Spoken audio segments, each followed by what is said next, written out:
In November, the defense startup Anduril Industries released its latest autonomous weapon systems, Roadrunner and Roadrunner M.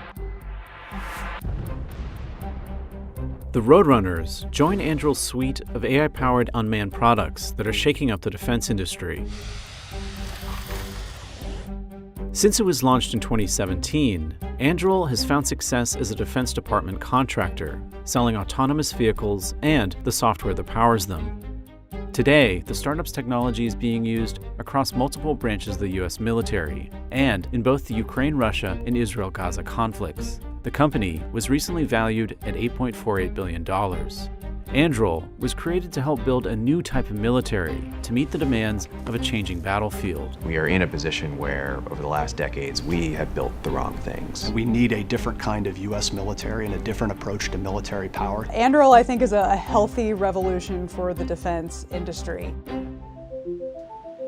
So this is Fury. It's an unmanned combat aircraft that is able to work in collaboration with manned fighters, with other manned aircraft, to hugely push out the range that we can engage targets at without putting people at risk. That's kind of one of the coolest things about autonomous systems, not necessarily the fact that they can think faster or do better than a person, but they can also just throw away their lives. Anduril's founder, Palmer Luckey, is among the more polarizing figures in the tech industry. My name is Palmer Luckey, and I'm a virtual reality enthusiast and the designer of the Rift. Luckey first found success when his virtual reality company Oculus was acquired by Facebook for more than $2 billion. But in 2017, Luckey was ousted from Facebook after a tumultuous tenure.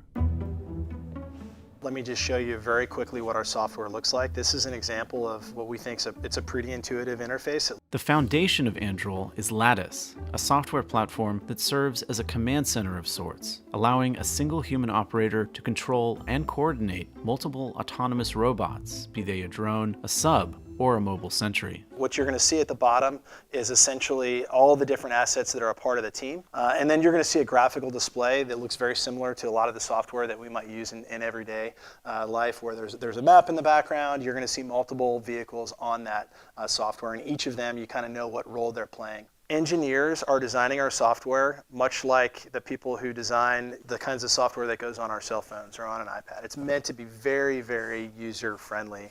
Hardware-focused defense companies, that hasn't been the approach. The U.S. military likes to buy things.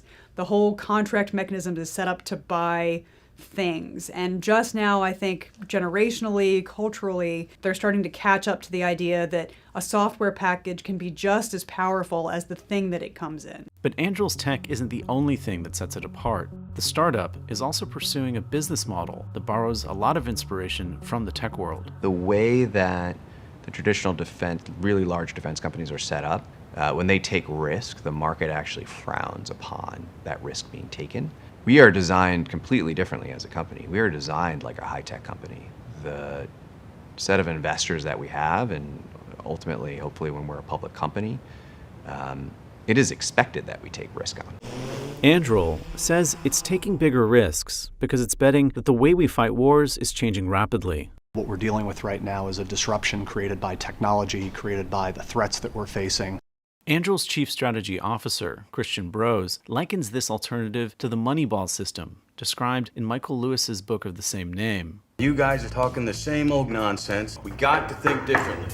In Moneyball, the Oakland A's attempt to put together a baseball club on a budget by employing computer-generated analysis to draft its players. Similar to baseball, you have to come up with a strategy that is low cost, that's going to allow you to build an affordable, sort of scalable approach that's going to be successful. For military terms, it's not relying upon traditional military systems, that come in very small quantities, that are rather large, very expensive, very exquisite, hard to produce, hard to replace, very manned. Going the opposite direction and relying on larger and larger quantities of smaller, lower cost, more autonomous military systems that you can produce very quickly, you can replace very quickly.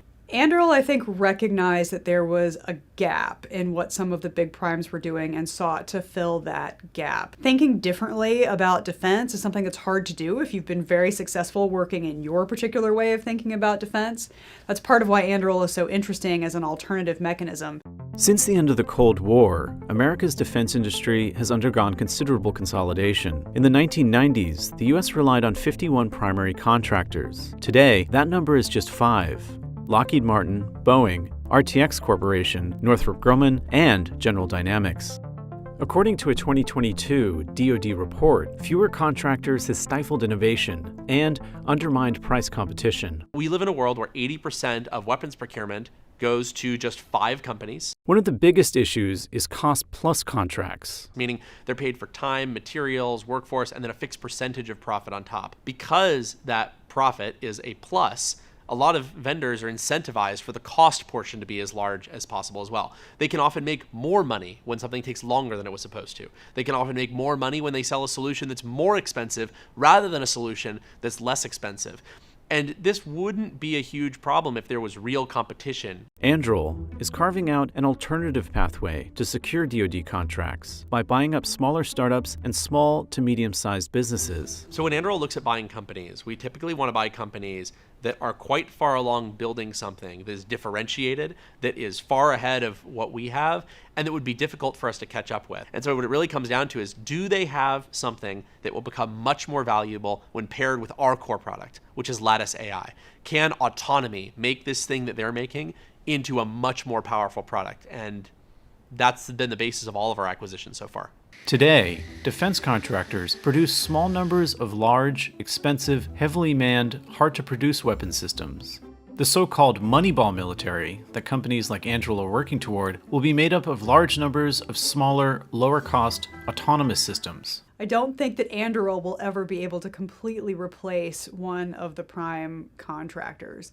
What they do is very specific and very well honed. We unfortunately are in a very uncertain world where great power competition is a potential, it's happening right now, and that great power conflict is a potential that we all have to deal with. And in that kind of world, the prime contractors are going to be necessary to build those huge defense systems. The large primes are struggling to do things the way Anduril does because they're publicly traded companies with an existing investor class that invested in them to be a certain type of company.